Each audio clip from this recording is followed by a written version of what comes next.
If you want to find out what society fears, look at their dystopias. And judging by Squid Game and the Hunger Games, we fear any kind of competitive physical activity. I don't actually have a copy of the Hunger Games on hand, so instead you're going to be stuck with this version of the 2011 smash hit, Divergent, the ugly stepsister of the teen dystopia. It's even got the beautiful irremovable sticker, Divergent, now a major motion picture in case you forgot. It's kind of weird how often games and competitions show up in dystopias, right? There's gotta be something to that. Either way, following the Hiroshima and Nagasaki bombings, there was an explosion in dystopian fiction featuring nuclear holocaust of some kind. And in the 80s, fears of growing corporate power, the mega malls sprouting across the country like weeds, led to the rise in the cyberpunk dystopias. Like modern day Beijing, except with a more ominous.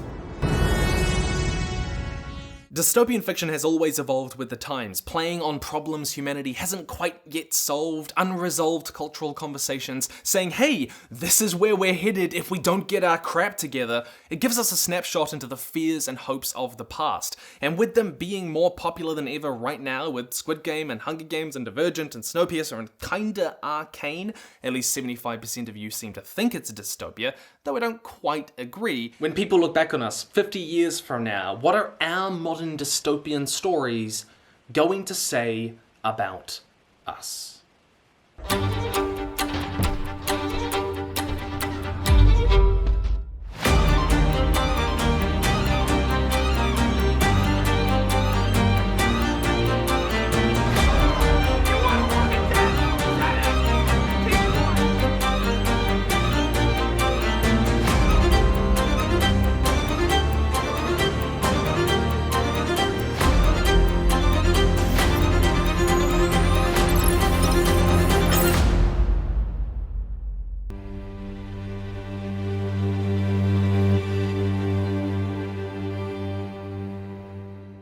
Arcane is an incredible animated series based on the worst game, League of Legends. Incredible animation, brilliant writing, memorable characters, you know all of this. All of the things that leave you crying on the floor.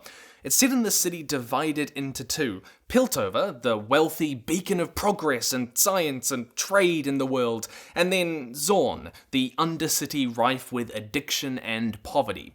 We are so used to dystopian stories about oppressive governments with their boot on the neck of the working man, watching and surveilling us at every turn. Usually for no real benefit, just power or maybe some high-minded utopian ideal taken way too far. And you can see where that comes from, right? I'll let you in on a little secret they might not have told you in school. The 20th century was kinda a bad time.